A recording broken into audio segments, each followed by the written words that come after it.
Bab 1. Manusia dan pendidikan, hakikat manusia dan pengembangannya.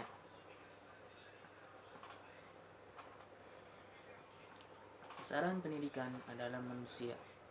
Pendidikan bermaksud membantu peserta didik menumbuh kembangkan potensi kemanusiaannya. Tugas pendidik hanya mungkin dilakukan jika pendidik memiliki gambaran yang jelas tentang siapa manusia itu sebenarnya. Dalam kenyataannya, masih banyak pendidik yang belum mengetahui gambaran tentang siapa manusia itu sebenarnya dan sifat hakikat apa saja yang dimiliki manusia yang membedakannya dengan hewan, sehingga dalam melaksanakan pendidikan belum mendapatkan hasil yang memuaskan. Melihat kenyataan inilah, penulis memandang perlunya dibahas tentang manusia dan pendidikan, hakikat manusia dan pengembangannya. A. Pengertian sifat hakikat manusia. Sifat hakikat manusia adalah ciri-ciri karakteristik yang secara prinsip membedakan manusia dari hewan, meskipun antara manusia dengan hewan banyak kemiripan, terutama dilihat dari segi biologisnya. Bentuknya misalnya orang utan bertulang belakang seperti manusia, berjalan tegak dengan menggunakan kedua kakinya, melahirkan, menyusui anaknya, dan pemakan segala. Bahkan Charles Darwin dengan teori evolusinya telah berjuang menemukan bahwa manusia berasal dari primata atau kera, tapi ternyata gagal karena tidak ditemukan bukti-bukti yang menunjukkan bahwa manusia muncul sebagai bentuk ubah dari primata atau kera. Disebut sifat hakikat manusia karena secara hakiki sifat tersebut hanya dimiliki oleh manusia dan tidak terdapat pada hewan, karena manusia mempunyai hati yang halus dan dua pasukannya. Pertama, pasukan yang tampak yang meliputi tangan, kaki, mata, dan seluruh anggota tubuh yang mengabdi dan tunduk kepada perintah hati. Inilah yang disebut pengetahuan. Kedua, pasukan yang mempunyai dasar yang lebih halus seperti syaraf dan otak. Inilah yang disebut kemauan. Pengetahuan dan kemauan inilah yang membedakan antara manusia dengan binatang. B. Wujud sifat hakikat manusia. Wujud dari sifat hakikat manusia yang tidak dimiliki oleh hewan yang dikemukakan oleh faham eksistensialisme dengan maksud menjadi masukan dalam membenahi konsep pendidikan. Profesor Dr. Umar Tirta Raja dan kawan-kawan menyatakan, satu, kemampuan menyadari diri.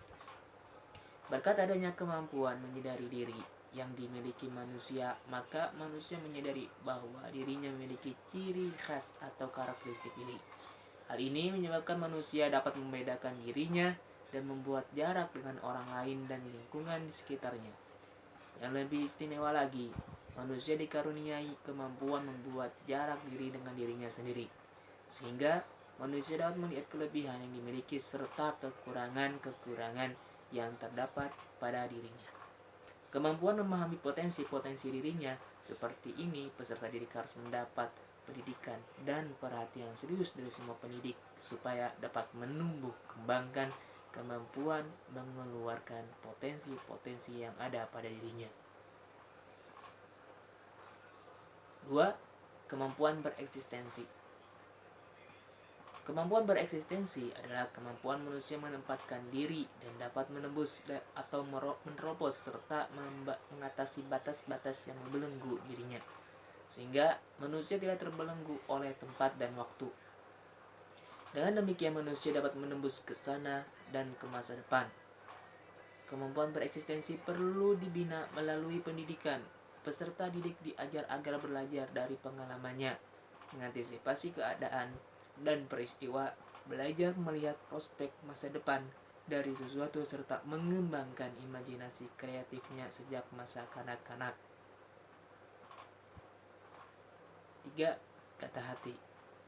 Kata hati juga sering disebut dengan istilah hati nurani, lubuk hati, suara hati, pelita hati, dan sebagainya. Kata hati adalah kemampuan membuat keputusan tentang yang baik atau benar dan yang buruk atau salah bagi manusia sebagai manusia. Untuk melihat alternatif mana yang terbaik perlu didukung oleh kecerdasan akal budi. Orang yang memiliki kecerdasan akal budi disebut tajam kata hatinya. Kata hati yang tumpul agar menjadi kata hati yang tajam harus ada usaha melalui pendidikan kata hati, yaitu dengan melatih akal, kecerdasan, dan kepekaan emosi. Tujuan agar orang memiliki keberanian berbuat yang didasari oleh kata hati yang tajam, sehingga mampu menganalisis serta membedakan mana yang baik atau benar dan buruk atau salah bagi manusia sebagai manusia. 4. Moral. Jika kata hati diartikan sebagai bentuk pengertian yang menyertai perbuatan, maka yang dimaksud moral adalah perbuatan itu sendiri. Moral dan kata hati masih ada jarak antara keduanya. Artinya, orang yang mempunyai kata hati yang tajam belum tentu moralnya baik. Untuk mengetahui jarak tersebut harus ada aspek kemauan untuk berbuat. Dari uraian di atas dapat disimpulkan bahwa moral yang sinkron dengan kata hati yang tajam merupakan moral yang baik. Sebaliknya, perbuatan yang tidak sinkron dengan kata hatinya merupakan moral yang buruk atau rendah. 5. Tanggung jawab. Sifat tanggung jawab adalah kesediaan untuk menanggung segenap akibat dari perbuatan yang menuntut jawab yang telah dilakukannya. Wujud bertanggung jawab bermacam-macam. Ada bertanggung jawab kepada dirinya sendiri. Bentuk tuntutannya adalah penyesalan yang mendalam. Tanggung jawab kepada masyarakat. Bentuk tuntutannya adalah sanksi-sanksi sosial seperti cemoohan masyarakat, hukuman penjara, dan lain-lain. Tanggung jawab kepada Tuhan. Bentuk tuntutannya adalah perasaan berdosa dan terkutuk. 6. Rasa kebebasan. Rasa kebebasan adalah tidak merasa terikat oleh sesuatu tetapi sesuai dengan tuntutan kodrat manusia. Artinya, bebas berbuat apa saja sepanjang tidak bertentangan dengan tuntutan kodrat manusia. Jadi kebebasan atau kemerdekaan dalam arti yang sebenarnya memang berlangsung dalam keterikatan. 7. Kewajiban dan hak. Kewajiban dan hak adalah dua macam gejala yang timbul karena manusia itu sebagai makhluk sosial. Yang satu ada hanya karena adanya yang lain. Tidak ada hak tanpa kewajiban. Kewajiban ada karena ada pihak lain yang harus dipenuhi haknya. 8. Kemampuan menghayati kebahagiaan. Kebahagiaan adalah merupakan integrasi dari segenap kesenangan, kegembiraan, kepuasan, dan sejenisnya dengan pengalaman-pengalaman pahit dan penderitaan. Proses dari kesemuanya itu, yang menyenangkan atau yang pahit, menghasilkan suatu bentuk penghayatan hidup yang disebut bahagia. Dengan demikian dapat disimpulkan bahwa kebahagiaan adalah perpaduan dari usaha, hasil atau takdir dan kesediaan menerimanya. C. Dimensi-dimensi hakikat manusia, keunikan dan dinamikanya. Dalam hal ini ada 4 macam dimensi yang akan dibahas, yaitu yang pertama, dimensi keindividuan. Setiap anak manusia yang dilahirkan telah dikaruniai potensi untuk menjadi berbeda dari yang lain atau menjadi dirinya sendiri. Nilai sifat individualitas, karena adanya individualitas itu setiap orang mempunyai kehendak, perasaan, cita-cita, kecenderungan, semangat, dan daya tahan yang berbeda-beda. Setiap manusia memiliki kepribadian unik yang tidak dimiliki oleh orang lain. 2. Dimensi kesosialan. Setiap bayi yang lahir dikaruniai potensi sosialitas. Demikian dikatakan M.J. Langeveld dalam buku Pengantar Pendidikan Profesor Dr. Tita Haja dan Dr. Andes S.L. Laudo. Pernyataan tersebut dapat diartikan bahwa setiap anak dikaruniai benih kemungkinan untuk bergaul. Artinya setiap orang dapat saling berkomunikasi yang pada hakikatnya di dalamnya ada unsur saling memberi dan menerima. Adanya dimensi kesosialan pada diri manusia tampak jelas pada dorongan untuk bergaul. Dengan adanya dorongan untuk bergaul, setiap orang ingin bertemu dengan sesamanya. Manusia hanya menjadi manusia jika berada di antara manusia. Tidak ada seorang pun yang dapat hidup seorang diri lengkap dengan sifat hakikat kemanusiaannya di tempat yang terasing. Sebab seorang hanya dapat mengembangkan sifat individualitasnya di dalam pergaulan sosial. Seseorang dapat mengembangkan kegemarannya, sikapnya, cita-citanya dalam interaksi dengan sesamanya. Ketiga, dimensi kesusilaan. Kesusilaan adalah kepantasan dan kebaikan yang lebih tinggi. Manusia itu dikatakan sebagai makhluk susila. Trijagora mengartikan manusia susila sebagai manusia yang memiliki nilai-nilai menghayati dan melaksanakan nilai-nilai tersebut dalam perbuatan. Agar manusia dapat melakukan apa yang semestinya harus dilakukan maka dia harus mengetahui, menyadari, dan memahami nilai-nilai, kemudian diikuti dengan kemauan atau kesanggupan untuk melaksanakan nilai-nilai tersebut. 4. Dimensi keberagamaan. Pada hakikatnya manusia adalah makhluk religius. Mereka percaya bahwa di luar alam yang dapat dijangkau oleh indranya ada kekuatan yang menguasai alam semesta ini. Maka dengan adanya agama yang diturunkan oleh Tuhan manusia, menganut agama tersebut, beragama merupakan kebutuhan manusia karena manusia adalah makhluk yang lemah sehingga memerlukan tempat bertopan. Manusia memerlukan agama demi keselamatan hidupnya. Manusia dapat menghayati agama melalui proses pendidikan agama. Disinilah tugas orang tua dan semua pendidik untuk melaksanakan pendidikan agama kepada anaknya atau anak didiknya. D. Pengembangan. Proses pendidikan dimensi hakikat manusia. Pengembangan dimensi hakikat manusia menjadi tugas pendidikan.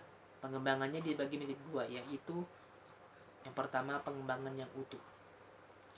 Pengembangan yang utuh yaitu apabila pengembangan dimensi hakikat manusia itu terjadi secara utuh antara jasmani dan rohani, antara dimensi keindividualan, kesusilaan, dan keberagamaan, antara aspek kognitif, efektif, dan psikomotorik. Semua dimensi-dimensi tersebut harus mendapat layanan dengan baik, tidak terjadi pengabaian terhadap salah satunya. Dalam hal ini, dimensi keberagaman menjadi tumpuan dari ketiga dimensi yang lain. Dengan demikian, dapat disimpulkan bahwa pengembangan dimensi hakikat manusia yang utuh diartikan sebagai pembinaan terpadu terhadap seluruh dimensi hakikat manusia sehingga dapat tumbuh dan berkembang secara selaras. Maka secara totalitas dapat membentuk manusia yang utuh. Kedua, pengembangan yang tidak utuh. Pengembangan yang tidak utuh adalah proses pengembangan dimensi hakikat manusia yang tidak seimbang antara dimensi yang satu dengan yang lainnya. Artinya, ada salah satu dimensi yang terabaikan penanganannya. Pengembangan yang tidak utuh akan menghasilkan kepribadian yang pincang dan tidak mantap. Pengembangan yang seperti ini merupakan pengembangan yang patologis atau tidak sehat. Pandangan Islam. Satu, pandangan Islam terhadap manusia. Menurut pandangan Islam, manusia adalah makhluk Allah yang paling mulia daripada yang lainnya. Ia bukan ada dengan sendirinya, tapi diciptakan oleh Allah dengan dikaruniai sifat-sifat khusus yang tidak dimiliki oleh makhluk yang lain. Allah menciptakan manusia dalam bentuk fisik yang bagus dan seimbang, sesuai dengan firman Allah surat At-Tin yang artinya, sesungguhnya telah kami jadikan manusia itu dalam bentuk sebaik-baiknya. Quran surat At-Tin ayat 4. Dalam hubungan dengan pendidikan menurut pandangan Islam, manusia dapat kita lihat dari 3 titik saja, yaitu A. Manusia sebagai makhluk yang mulia. Manusia diciptakan oleh Allah sebagai penerima dan pelaksana ajaran agama.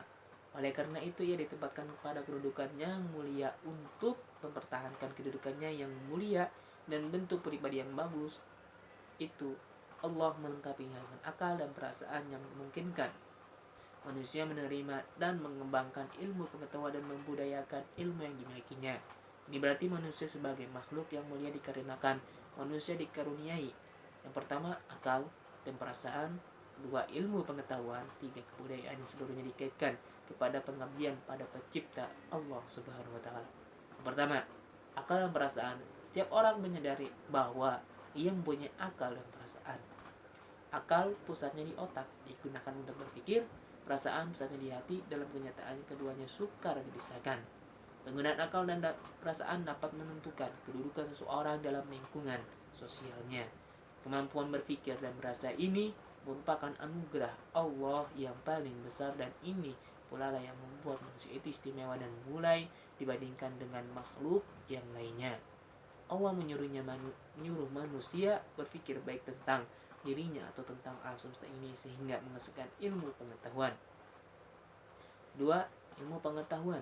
Pengetahuan adalah sesuatu yang diketahui oleh manusia melalui pengalaman, informasi, perasaan, atau melalui institusi. Ilmu pengetahuan merupakan hasil pengelolaan akal atau berpikir dan perasaan tentang sesuatu yang diketahui itu. Faktor terbesar yang membuat manusia itu mulia adalah karena ia berilmu dan menggunakan ilmunya dia dapat menguasai alam, meningkatkan iman dan takwanya juga dengan ilmu. Ketiga, kebudayaan. Islam memandang manusia sebagai makhluk pendukung dan pencipta kebudayaan. Dengan akal, ilmu, dan perasaan, ia membentuk kebudayaan dan mewariskan kebudayaan itu kepada anak turunnya. B. Manusia sebagai khalifah di bumi. Setelah bumi ini diciptakan, Allah memandang perlu bumi itu didiami, diurus, dan diolah. Untuk itu ia menciptakan manusia sebagai khalifah di bumi. Kemampuan bertugas ini adalah anugerah Allah dan sekaligus merupakan amanat yang dibimbing dengan suatu ajaran yang pelaksanaannya merupakan tanggung jawab manusia yang bernama khalifah itu. C. Manusia sebagai makhluk pedagogik. Makhluk pedagogik ialah makhluk Allah yang dilahirkan membawa potensi dapat dididik dan dapat mendidik. Makhluk itu adalah manusia, sehingga mampu menjadi khalifah di bumi pendukung dan pengembang kebudayaan. Ia dilengkapi dengan fitrah Allah berupa bentuk yang dapat berkembang sesuai dengan kedudukannya sebagai makhluk yang mulia. Pikiran, perasaan, dan kemampuannya berbuat merupakan komponen dari fitrah itu. Fitrah inilah yang membedakan manusia dengan makhluk yang lain dan membuat manusia itu istimewa dan lebih mulia, dan sekaligus berarti bahwa manusia adalah makhluk pedagogik. 2. Pandangan Islam terhadap pendidikan. Ahmad Marimba mendefinisikan pendidikan sebagai suatu bimbingan atau pimpinan secara sadar oleh guru terhadap perkembangan jasmani dan rohani murid menuju terbentuknya kepribadian yang utama. Menurut pandangan Islam, pendidikan itu sangat penting karena syariat Islam tidak akan dihayati dan diamalkan oleh umatnya kalau hanya diajarkan saja. Untuk itulah agar Islam bisa diamalkan oleh umatnya tidak hanya teoritis tetapi juga praktis, maka umat Islam harus dididik melalui proses pendidikan sebagaimana yang telah dilakukan oleh Nabi Shallallahu Alaihi Wasallam dalam mengajak orang untuk beriman dan beramal serta berakhlak yang baik sesuai dengan ajaran Islam dengan berbagai metode dan pendekatan, sehingga beliau adalah seorang pendidik yang berhasil.